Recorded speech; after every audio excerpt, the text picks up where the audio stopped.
श्री गणेशाय नमः। श्री रामचरितमानस उत्तरकांड 25वां दोहा। ज्ञान गिरा गौतीत अज माया मन गुण पार, सोई सचिदानंद घन कर नर चरित उदार। जो बौद्धिक ज्ञान वाणी और इंद्रियों से परे हैं और अजन्मा है तथा माया मन और गुणों के परे हैं, वही सच्चिदानंद घन भगवान श्रेष्ठ नर लीला करते हैं। प्रातः काल सरऊ करि मज्जन, बैठहि सभा संग द्विज सज्जन। वेद पुराण वशिष्ठ बखानहि, सुनहि राम यद्यपि सब सब जानहि।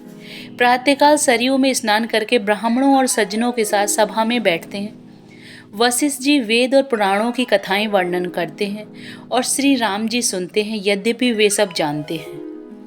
अनुज है संयुत भोजन करहि, देखि सकल जननी सुख भरहि। भरत शत्रुघ्न दोनों भाई, सहित पवन सुत उपवन जाई। वे भाइयों को साथ लेकर भोजन करते हैं। उन्हें देखकर सभी माताएं आनंद से भर जाती हैं।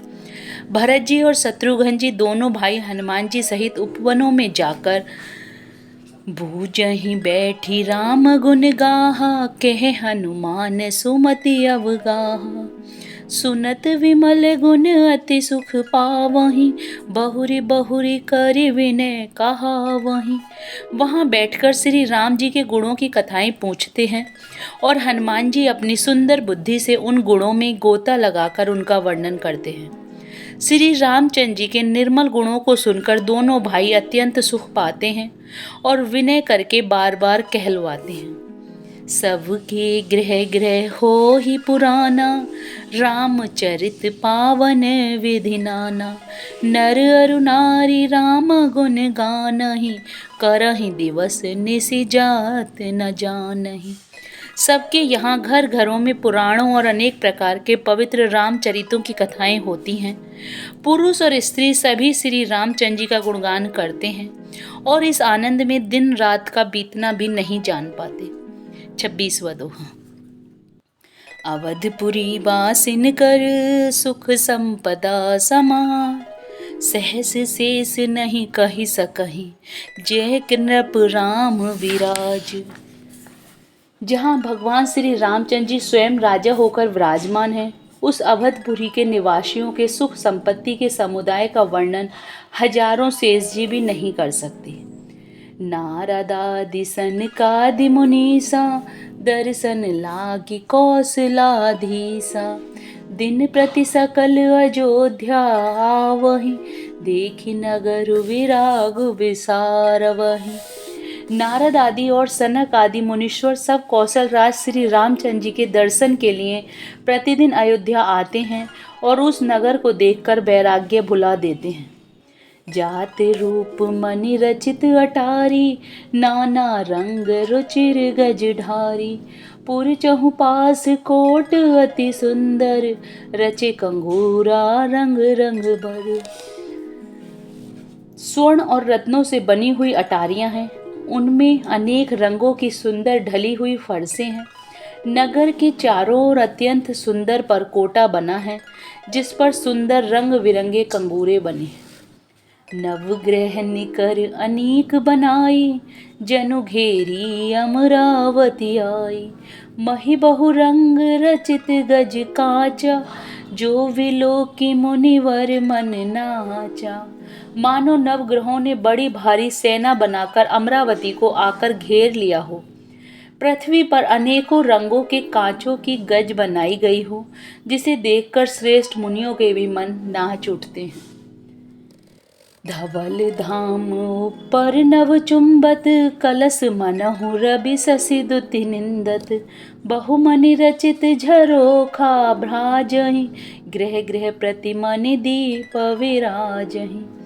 उज्ज्वल महल ऊपर आकाश को चूम रहे हैं। महलों पर के कलश अपने दिव्य प्रकार से मानो सूर्य चंद्रमा के प्रकाश की भी निंदा करते हैं।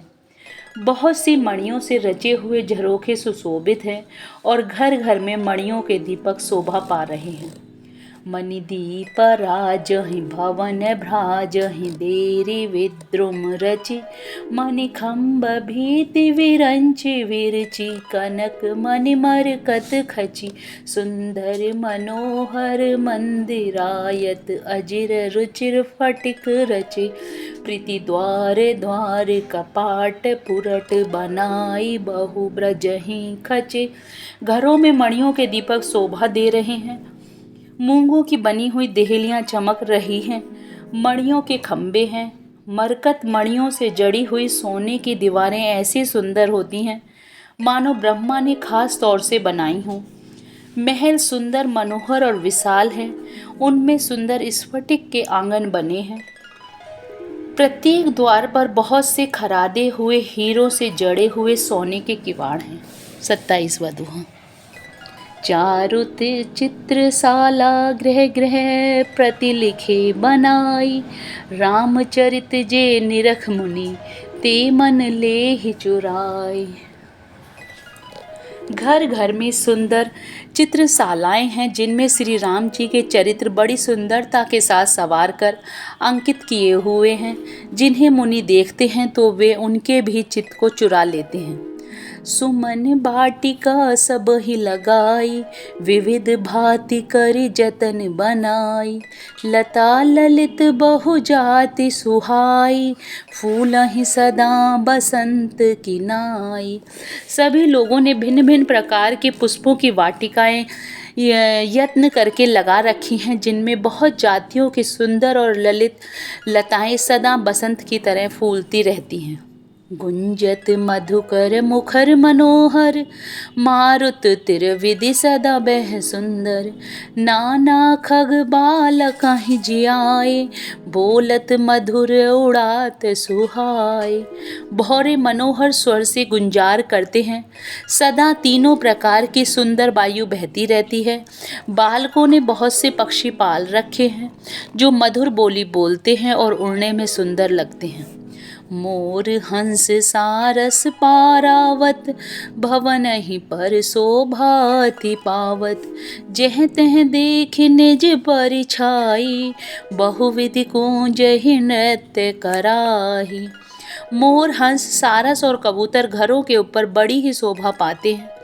वे पक्षी मणियों की दीवारों में और छत में जहाँ तहाँ अपनी परछाई देखकर वहाँ दूसरे पक्षी समझकर बहुत प्रकार से मधुर बोली बोलते हैं और नृत्य करते हैं।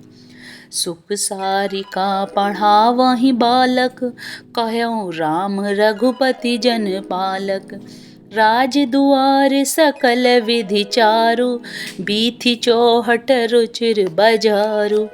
बालक तोता मैना को पढ़ाते हैं कि कहो राम रघुपति जन पालक। राज द्वार सब प्रकार से सुंदर हैं, गलियां चौराहे और बाजार सभी सुंदर हैं।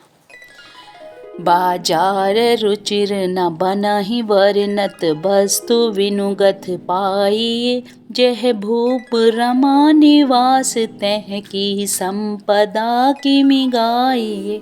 बैठे बजाज सराफ बनिक अनेक मनहु कुबेर ते सब सुखी सब संचरित सुंदर नारी नर शिशु जरठ जे। सुंदर बाजार हैं जो वर्णन करते नहीं बनता, वहाँ वस्तुएं बिना ही मूल्य मिलती हैं। जहाँ स्वयं लक्ष्मीपति राजा हो वहाँ की संपत्ति का वर्णन कैसे किया जाए। बजाज कपड़े का व्यापार करने वाला, सराफ रुपए पैसे का लेन देन करने वाला आदि बाणिक बैठे हुए ऐसे जान पड़ते हैं मानो अनेक कुबेर हों।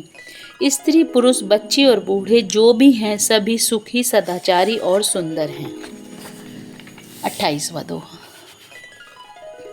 उत्तर दिशि सरजू बहे निर्मल जल गंभीर बांधे घाट मनोहर स्वल्प पंख नहीं तीर।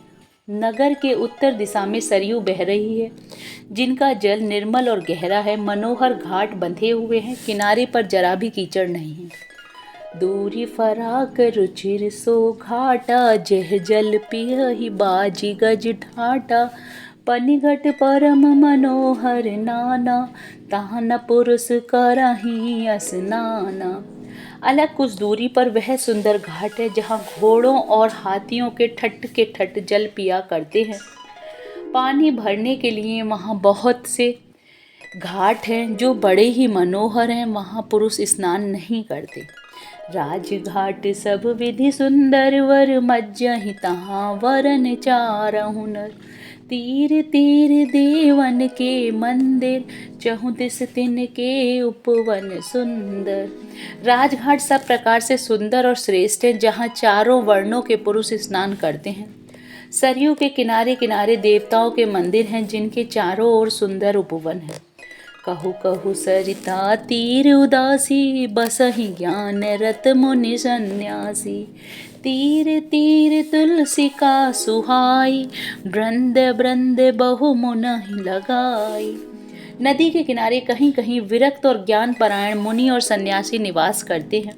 सरयू के किनारे किनारे सुंदर तुलसी के झुंड बहुत से पेड़ मुनियों ने लगा रखे हैं। पुर शोभा कछु वर्णि न जाई बाहिर नगर परम रुचिराई। देखत पुरी अखिल अग भागा वन उपवन बापिका तड़ागा। नगर की शोभा तो कुछ कही नहीं जाती, नगर के बाहर भी परम सुंदरता है। श्री अयोध्यापुरी के दर्शन करते ही संपूर्ण पाप भाग जाते हैं। वहाँ वन उपवन बावलियाँ और तालाब सुशोभित हैं। बापी तड़ाग अनूप कूप मनोहरायत सोहि। सोपान सुंदर नीर निर्मल देखि सुर मुनि मोहि। बहुरंग कंज अनेक खग कुंजहि मधुप गुंजारहि। आराम रम्य पिकादि खग रव जनु पथिक हंकारहि। अनुपम बावलियाँ तालाब और मनोहर तथा विशाल कोए शोभा दे रहे हैं, जिनकी सुंदर सीढ़ियाँ और निर्मल जल देखकर देवता और मुनि तक मोहित हो जाते हैं। तालाबों में अनेक रंगों के कमल खिल रहे हैं, अनेकों पक्षी कूंज रहे हैं और भौरे गुंजार कर रहे हैं। रमणीय बगीचे कोयल आदि पक्षियों की मानो राह चलने वालों को बुला रहे हैं। जय Shri Ram. Please like and subscribe the channel.